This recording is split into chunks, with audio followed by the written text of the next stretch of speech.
You're listening to Wisdom of the Ages, the show that taps into the many expressions of universal, ancestral, and personal wisdom to ignite evolutionary consciousness. Hello, this is Ayn Cates Sullivan, one of the Superpower Up hosts, and you are listening to Wisdom of the Ages. So are you ready to lean back into the wings of wisdom and be carried by a higher source? If so, you will love the show today, for we will be exploring the wisdom of the Grail and the Faery Accord with a true expert. So I'm going to jump straight into this one today. I would like to introduce one of my favorite people on the planet and someone who truly dances and even sings in a field of wisdom. Kathleen Matthews is a writer, singer, and teacher whose groundbreaking work has introduced many to the riches of our Western spiritual heritage. She is acknowledged as a world authority on Celtic wisdom, the Western mysteries, and the ancestral traditions of Britain and Europe. She is the author of over 70 books, including Sophia, Goddess of Wisdom, a study of the divine feminine in the Gnostic, Jewish, and Christian thought. Her most recent book, The Lost Book of the Grail, is a new translation by Gareth Knight and herself of the Elucidation. This study by Kathleen and her husband, John Matthews, opens up a mythic landscape where Holy Grail and Fairy Grail meet. So Kathleen, I'm so excited that you're with us today and that we're going to explore the Grail, the Fairy Grail, and the Sevenfold Path of the Grail. Could we just begin just straight away with a story? We can indeed, yes. Here's an extract from the poem, and thank you for having me on the show. So here we go. This is where the main story of the poem starts. Now listen to me, all and some, and you will hear told a story that is easy on the ear. For the 7 guardians of it will be those who rule throughout the world all the good stories ever told, as these writings will relate. Who those 7 guardians are, their acts, and what ends they will reach, for you have never heard told nor truly related this story, of how there was a great noise and rumour about how and why was destroyed the rich country of Logres. Many knew this story in times gone by. The kingdom turned to loss, the land was dead and deserted, so that it was not worth a pair of hazelnuts. For they lost the voices of the wells and the maidens that were within them. For by them great things were served. So if anyone was wandering the byways, be it in evening or morning, whether to drink or eat, he would need to change his route and turn towards the wells, and he could request nothing by way of fine food that pleased him that would not be given to him, provided he asked reasonably. Then would arise, as I understand, a maiden from out of the well. He could not have asked for one more beautiful, carrying a golden cup in her hand with meats, pies, and bread, and another maiden bringing in turn a white napkin and dish of gold and silver, in which was the meal that had been asked for. And at the well many were well received, and if the meal did not please him, many others were brought to him, all as desired, with great joy and great plenty. The maidens together served well and gladly all those who travelled the ways and came to the wells to eat.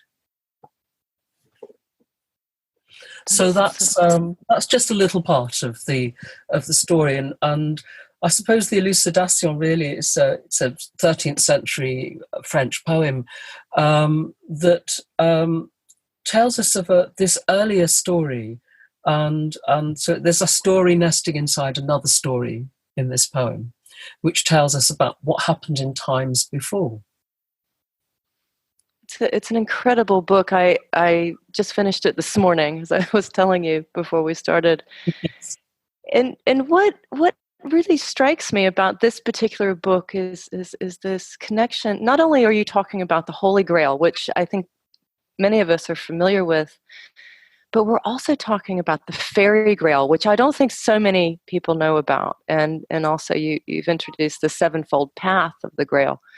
But before we get into that, what's myth? What's myth exactly? Is it relevant today? Oh, I think so very much. one of the classical philosophers, Celestius, said that myth is something that has never happened and is happening all the time. And I think when we look at this story, the Grail story, whichever one you're looking at, and of course there are very many Grail stories, there's not just one Grail story. There are lots and lots of different versions of it, and this is just one of them. But it's unique in that it gives us this backstory, this prior myth about how a Grail is brought forth. A cup serves as a cup of hospitality to travellers, as we heard in the extract. And that's not a story that appears anywhere else. It's a story that's known in parts of Europe as a folkloric story, but it's the only one of the Grail stories that has both this earlier story and the one that most people know. But of course, I know today most people think the Grail is the cup of the Last Supper, but for medieval people, before we got to the Eucharistic understanding of the Holy Grail, it was, of course, the cup in which Christ's blood and the water that came from his side were caught by Joseph of Arimathea and Nicodemus. So that's a much earlier story again, you see. So you can already see progressions of story leading off into infinity. Yeah. So I think most people understand that Grail story, Yeah, so this one's unique in that we're actually suddenly including the well maidens, the ladies of the lake, who seem to want to emerge and tell their missing half in this version. Absolutely. So go ahead. Well, I was just going to say that the in the Holy Grail stories, we hear that that everything goes to loss and ruin, and we have the wasteland, where the world is laid waste, where there's famine, and where old and young people die, and everyone else struggles to get along because there's no fertility in the land anymore. This is usually caused by some difficult action that's happened in, again, another part of the story, where someone is hit with a sword or a spear in other versions, and that we have a wounded king. And if the king is not in a good state, then obviously the land also is not in a good state. So that is what causes the wasteland in the Holy Grail stories. But in the Faery Grail stories, we have that earlier myth of where the maidens are giving hospitality to those who come and ask reasonably. But of course, what happens after that is that a king called King Amangons comes along and rapes the maidens of the world and takes their cup, and he uses it for his own purposes. And from that we have, as it says in that beginning part, that the kingdom was lost and was not worth more than a couple of hazelnuts. So it's the same story, but told with a different causation. And it does seem relevant today too. In the world, I mean, in a way, we're living in a wasteland. We're living in a time where we're in a sort of ecological crisis, and it seems that we have somehow become disconnected from the fairy, maybe even more so than from God and Christ. We've become disconnected from our roots, or frightened of the earth and frightened of these wells. We've forgotten to sip from that sacred cup.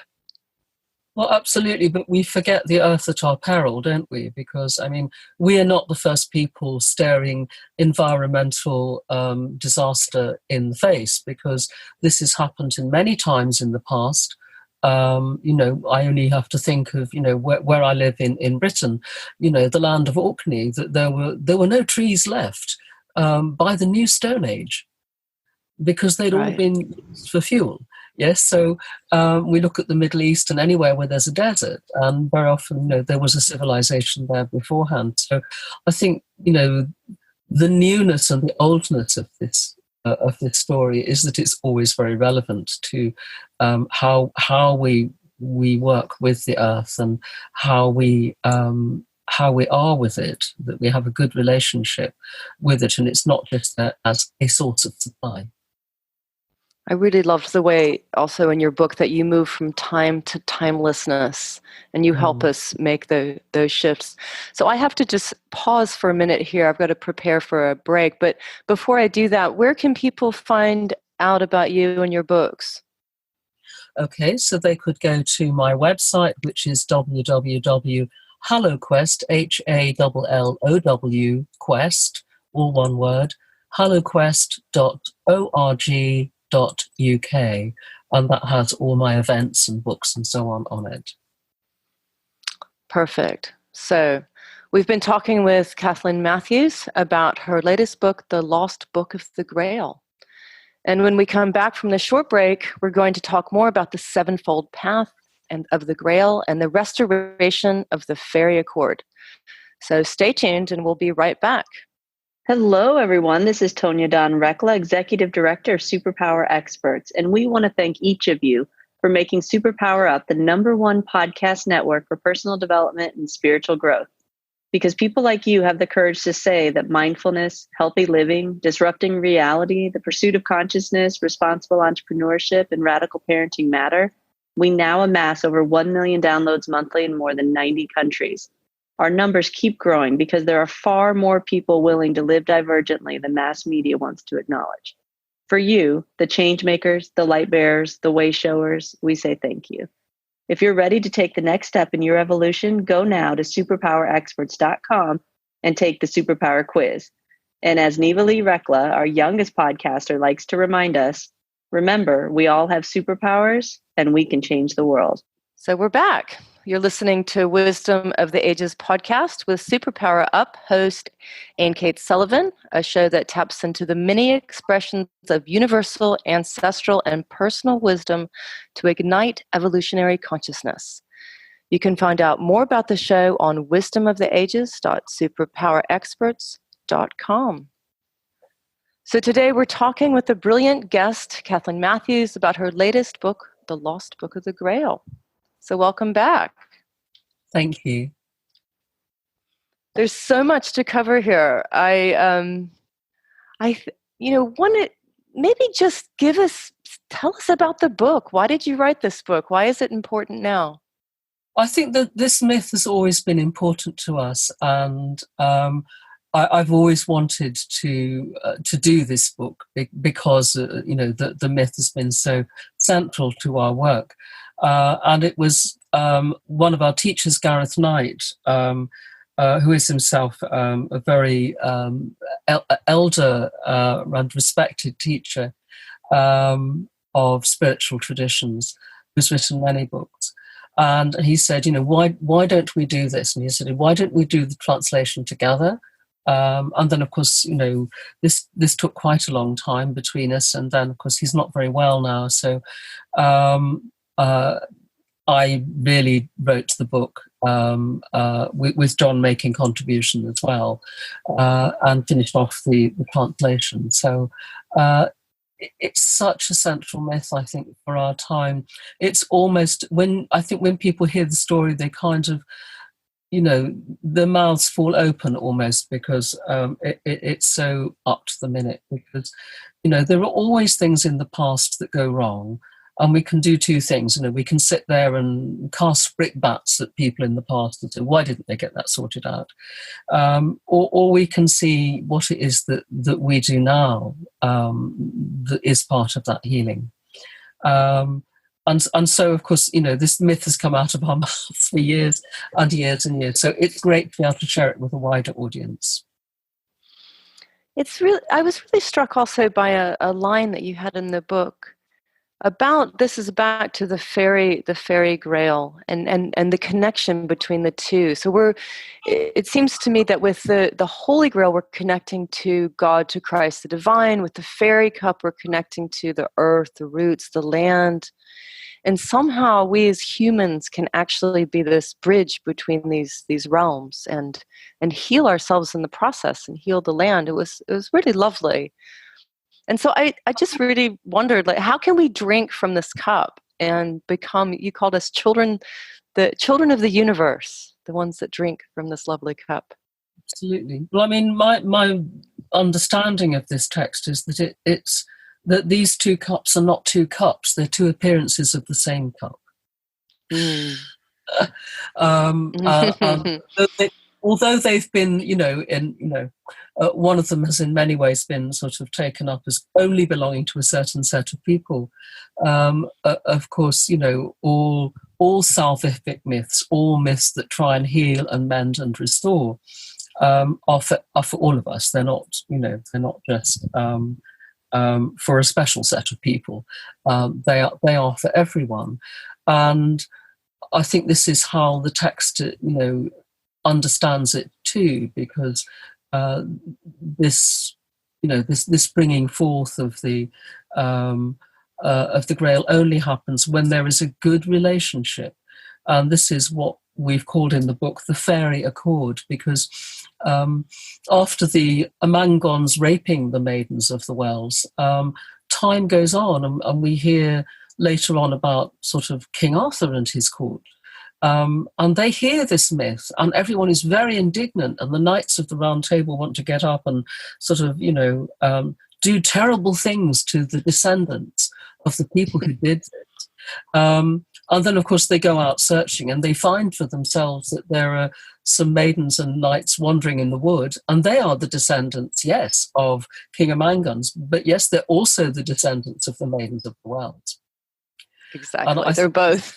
What do we do when it's both? You have both lineages. The biggest question, the biggest lesson to us that, that wherever we go, we're all mixed up. Where we all have perpetrators and heroes in our background. We all have, we're all mixed up. We're not the pure, the saved, the set aside, the ones who should be, the good ones. We're descended from the good, the bad, and the ugly. So, and so they realise they have to change tack, and that together they have to go finding the ways that by which, as it said, these maidens and knights they find in the wood, they say that they're destined to wander until God shall show them the court of joy. I think it's just such a beautiful thing, and the Court of Joy is very important in the Arthurian legend as a place, a time, a condition into which we enter. And as you just said, it's not about being in time; it's about acting from timelessness. So rather than saying, "This is me and my people getting hard done by here," this is taking a much wider perspective and saying, how do my actions, my words, my thoughts change the universe now?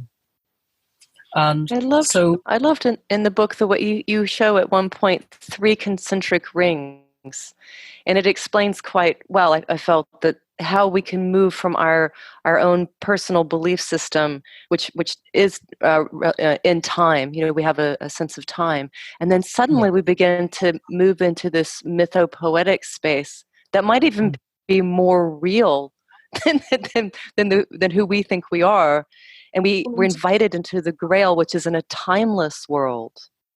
I thought that was lovely. But the Grail, of course, is not, it's not like the end of the Indiana Jones movie where the Ark of the Covenant gets pushed in a CIA warehouse. Heaven forfend that should ever happen. Because, of course, it's not an object that can be found and curated in a museum. The Grail is a condition into which we enter time and time again, and we fall out of that communion. And so with the earlier story of the Maidens of the Wells and their hospitality to all travellers, that we see evidence of what we've called a Faery Accord, whereby we are in tune with all that is in the world, including all that is in the earth as well. And that's a condition that we all need to be able to return to, which is not just a back to nature. It is it's entering into that mythic space, which is a much, much larger one, which includes us, everyone on earth now, every being on earth now, every being on earth that was ever on earth, and every being on earth that will ever be on earth. which of course puts you into a different position. It changes the way you see how to do things, because it puts us into a condition of harmlessness, which if you go into nature is one of the things you have to do if you want to observe, say, birds or animals. Yes, you can get into a hide so that you don't trouble them by anything you're doing, but you also bring your consciousness into tune with them so that you don't frighten them. I was struck too by the I love your connection to the earth and nature, which is, it might be where most of our work is right now. We can go to church and take communion, but is there a way to reestablish this Faery Accord? Is there a way that our listeners today could start to go and maybe take a cup out into the natural world and say, please may I align with you again? But I think just getting to know the place where you are, but to visit it both in time and place, but also in timelessness and spaciousness. Mm. So, and that means standing wherever you happen to be, and being aware of what's above you, what's below you, what's around you on each side, in a physical sense, but also what lies behind that, because what we see is only half of the world, isn't it? The reality is made up of what we can see, feel, hear, and touch, and also a lot of other things that we can't see, feel, hear, and touch in the same way, but with which we are also in connection. And if we fall out of that connection, which of course, if you go to, cultures throughout the world, traditional cultures like the Aboriginal ones in Australia or in North America or South America or wherever you happen to go, that the people who indigenously live there understand that that is a space into which they always are having to enter in order to have good respect. So that, if they're taking some plants that they need to eat or to make medicines with, they're not going to sort of, take up, 6 bushes. They're going to take some of the plants from some of those 6 bushes, yes? And so I think this mythic level at which we are part of the land on which we live is much more than the political or the geographic. It is to do with all that is. And that fairy Grail communion is that communion with all that is. It seems like in that way, inviting us into all that is, that's very different than it's not really a religious concept where we say, oh no, this is the only way, the only truth, the only light. This is actually saying everything that is here for a reason. Everything that exists. It's part of the wisdom. It's part of the divine, and so honor every single piece of it. And that maybe that's what happens when we touch the Grail or sip the Grail. We understand this larger perspective. Would you say? I think it is, because we fall in and out of. It's not a condition that most people stay in. Holy people and people who go on retreat and people who go up into the mountains and in order to seek that silence and connection. Do experience it for longer periods. We fall in and out of forgetfulness, but we have to remember that we're here sharing the earth. It's not we belong to the earth, not the earth belonging to us. We don't have dominion over it then, but I don't know where that came from. Well, of course that comes in Genesis, doesn't it? When when Adam and Eve are getting set up, as they say, at the beginning. But the stories of how things go wrong, and of course the story in Genesis is one of the biggest stories that's affected the whole world and how we see it. Especially when we sort of think doctrines like original sin and so on, which unfortunately have the co-effect of saying, well, the earth is spoiled, which is not a good starting point, No. And of course, we have injured, parts of the universe in ways that seem to us irretrievable, and it's a difficult one, and it's one that we have to face, because we have to do better than this. And so we do have to do better. And here we have, in your book, we have a sevenfold path. And so it seems, in a way, it seems secret. And as you say, it reveals itself as it wishes to. one story or one Grail maiden at a time. But is there a way to follow a path, or do people need to go on your courses perhaps to begin to follow a path, to move back into a harmony with nature, and a harmony with the spiritual world? Everyone can do this where they happen to be, even if they live in a breaker's yard, It's not I have to be in the right conditions in order to do this, and we have to start now. We have to start now with the place that we live, with the community that is around us, with the country around that, with the whole world and the unseen world as part of it, because these are the deeply wounded places of the earth that we need to work with too, and we all know where they are. Every time, when we go on a journey, we look out of the car and we look at the beautiful landscape. And when we're going through an industrial wasteland, we look away. Exactly. We look away because we can have we don't feel belonging with it. We don't feel at home in it. And we know that it's part of, the world in which we live. So this myth is one that is still happening.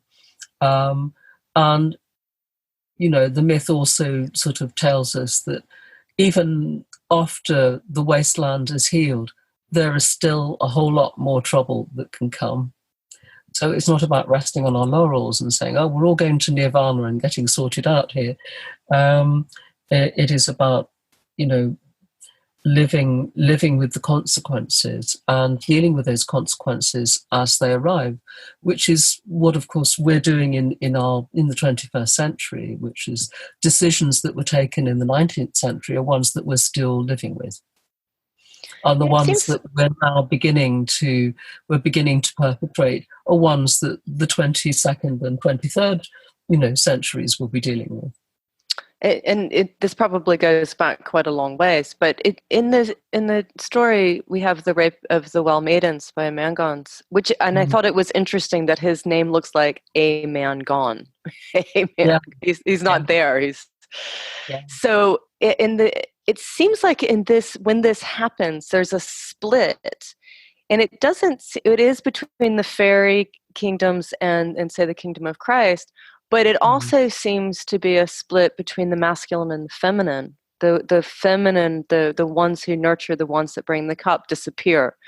And then men, of course, at that point are also left bereft. But would you say that this split between the masculine and feminine is part of the Grail quest? Healing it, I suppose. It's part of all our myths, isn't it? That every single spiritual myth, wherever you go, that this is part of it. And we're living, fortunately, in a time where we can include everyone. And some places are doing a better job at that than others. And other countries are doing the, I'm sorry, we don't like you kind of people, we're going to put you here. Whatever kind of or condition of person they are, whether they're male or female, but, people who do or believe certain things are not given respect either. So the divisions are everywhere. They're not just within the male and female. That's part of it.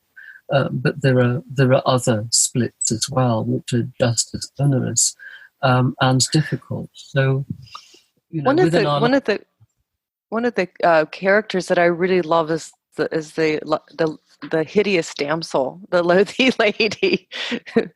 Could you tell us a little bit about her and her relation to the land? Well, she doesn't come into the elucidation. Of course, it is the face of the land that becomes ugly.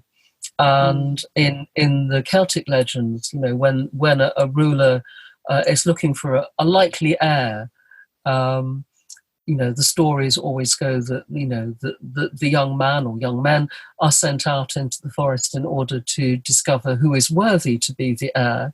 and therefore the ruler in the future. And they do lots of tests and tasks, and they're all very good until it comes to getting the water at the end of the day. And one of them comes to a ford, and there is this very, very ugly woman indeed. And she says, yes, you may have water as long as you kiss me. And he says, well, maybe I don't need to wash my hands tonight. And and goes away. And then, each of his companions, has the same experience until finally the one who is the worthy one comes and says to her, not only will I kiss you, but I will lie with you. Which is the right answer, of course, which is as soon as you recognize the features of the land and you're ready to take on rulership, you have to take it warts and all. It's not just oh, this is quite fun wearing a crown and having people serve me. It is about how you serve the land. And so I think this is the features of the goddess in that story, the goddess of sovereignty, is always ugly at first, and that's how most people inherit their leadership, which is it's a right mess. But as soon as you take it in your arms and you kiss it, then, of course, in the myth, she turns into the most beautiful woman living, like a summer's day, says one of the Irish legends. So you were talking about Gawain and how in some way, because he loves the fairy ladies and he goes and sleeps with the fairy ladies, that in some way he works towards this restoration of the Faery Accord. I quite liked that. Well, it's really great because, of course, the Arthurian legend is like one of the oldest running soaps in the whole world, because every time a story ended, someone said, oh, we can't leave the story there, we have to do some more story. And so, of course, the story goes on, and more people write different episodes. But, one of the earliest knights who has honour is Gawain. He is the one who's kind of well within that bracket of being serving the Faery Accord. And that's a very wonderful thing that comes up in this story as well. So he is one of those that does his best to bring the healing of the wasteland. So one thing listeners might or might not know about here are the hallows, the holy things. Obviously, the cup is one of them. I don't know if you want to just mention what they are for a minute. Within the Elucidation, we don't see so many of them. We see a few of them, but within the legends of every country, there are the holy things that have to be discovered. And the holy things in this instance, hallow is just a Saxon word that means holy. And of course, we still use it for All Hallows Eve, yes, which is Halloween, which means, it's the night of All Saints, because All Saints' Day is the 1st of November in the Christian church. And so we say it's All Hallows Eve. So all the hallows are all the holy things, all the saints, all those that are there. Very specifically within the Arthurian legend, they are the objects which cause changes to happen. They are the adamantine, indestructible, extraordinary, almost like vortexes of power that take a physical shape that people quest after. But of course, they're not just questing for a physical object, they're questing for what it does. And so these objects like the Grail or the spear that drips blood, or in some instances the sword or a stone or whatever, that these objects are shape-changing, completely transforming in their capacity. And those are the things that are being sought for. It's the change being sought. But of course again, I mention Indiana Jones because it's that wonderful moment when the Ark of the Covenant is all fired up and ready to go, and Indy says, "Look away now!" We can't look at it. We can't look at it because it's so holy. It's so it has such force in it. It would be like looking into a tornado. It would be like looking into a water spout. It would be like looking into an inferno, yes, which is, of course, the elemental powers are what are behind them. And one of the greatest oaths that Celtic peoples used to swear by was that if I break faith with you, may the mountains fall on me. May the sea rush in and drown me. May the earth rise up and cover me. And this is saying, I'm swearing to you by all the elements that I will do the thing that I've said I will do. And if I don't do it, I'm calling the elements to witness it. That's a mighty oath. And the thing that scares me absolutely rigid is that we have the ability to do all those things now, technologically speaking.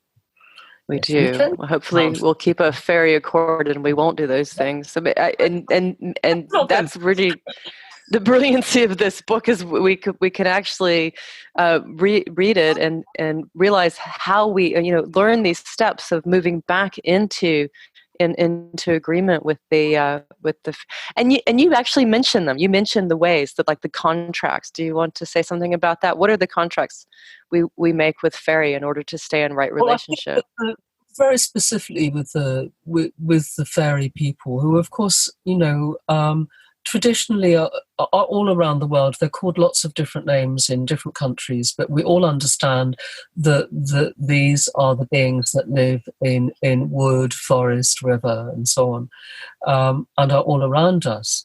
And they are our cousins. They are our older relatives, if you will. And so our relationship with them is one that, in Elizabethan times, so Shakespeare, for example, would have totally understood the term good neighbours, because they were often called by propitiatory names that didn't upset them. And so people would call them the good neighbours. And good neighbours have certain contracts. If I loan you my axe, you will give it back to me. If I am hungry, you will give me something to eat. Yes. Another time when you're hungry, I'll give you something to eat. So that there is reciprocal agreement whereby we try not to upset the order of things. With the Faery people, you can read any folk legend you like, any fairy story you like. You can work out the courtesies of Faery very quickly, because they're about telling the truth, keeping your word, because we are not very good keepers of our word, we human beings. Sometimes we are, and sometimes it doesn't necessarily always agree with us, and so we might change things. The Faery people do not change things, and that ability to keep an agreement, to not trespass on parts of the land we should not trespass upon, those that should be left beautiful. Everyone understands that Yellowstone Park is set aside and that no one's going to put a factory in the middle of it. No? Hopefully. But these are what I would call the common courtesies of those with whom we share the earth. But still around the world, we see places where that's not being honoured right now. And so the consequences for us as human beings and for those with whom we share the earth is not good. So these are I think these are very common sense things. It's like, keep your word, do not upset your neighbours, do not park your SUV on the middle of their lawn. We understand these things. They're not difficult to understand. But when we extend them to the fairy world, which of course most people say, well, I can't see it, so how would I know?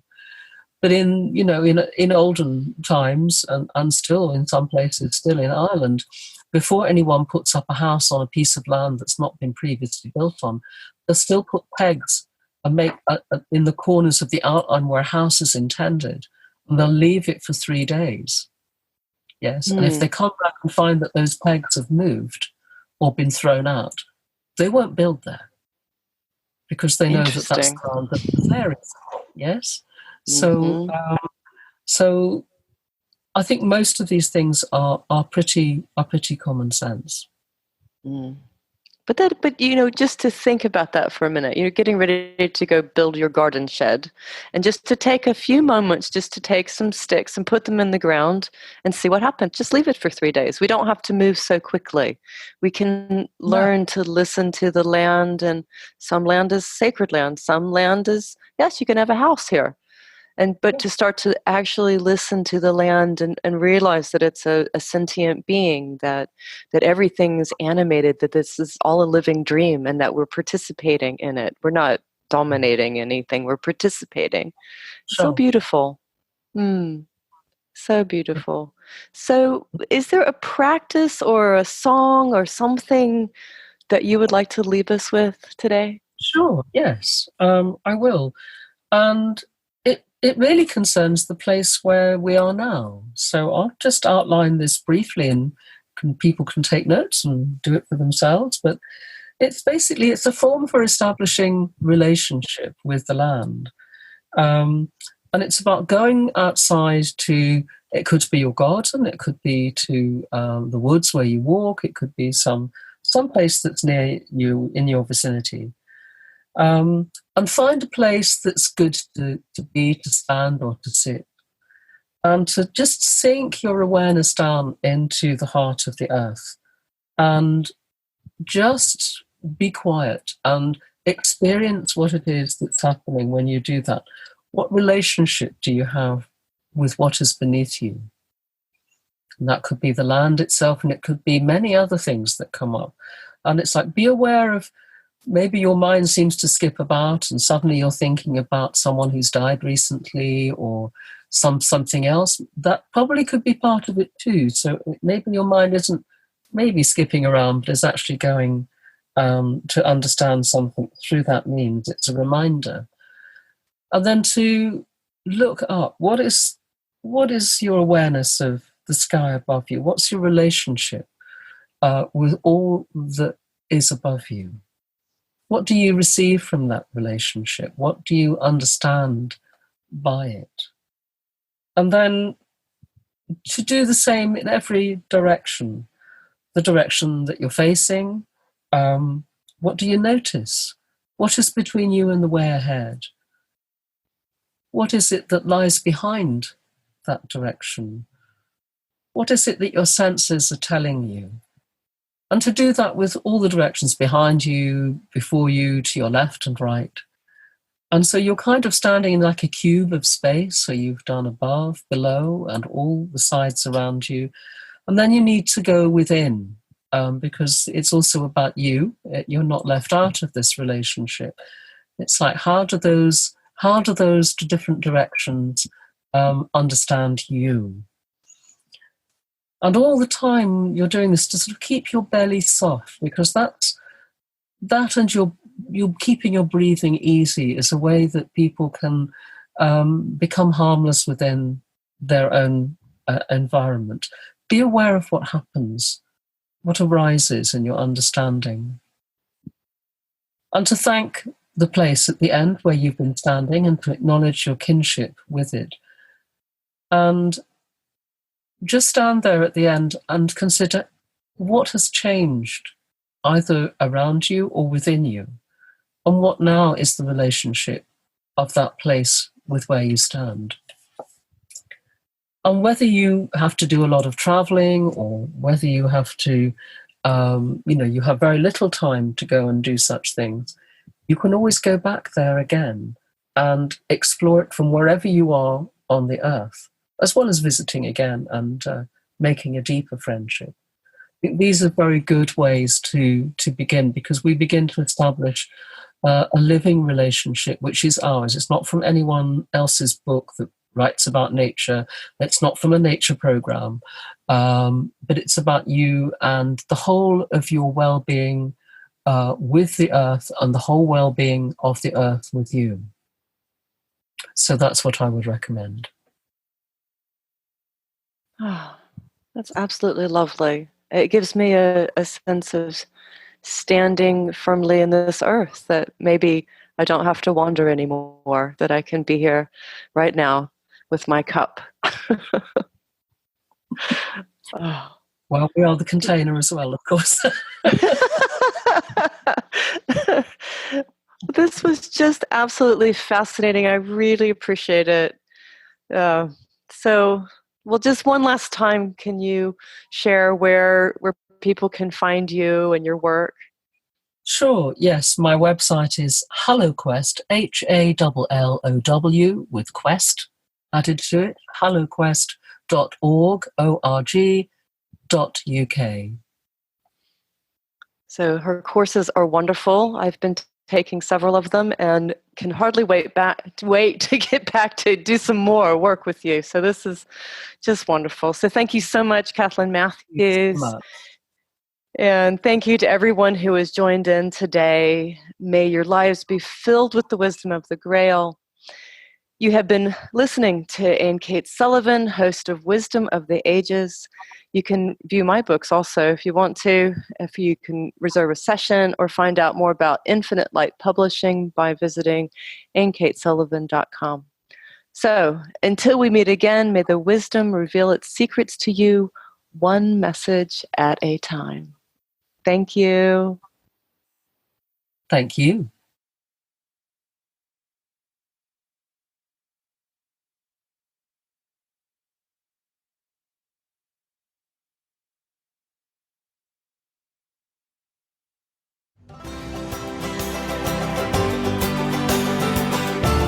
Are you ready to discover your superpowers? Go now to superpowerexperts.com and take the superpower quiz today.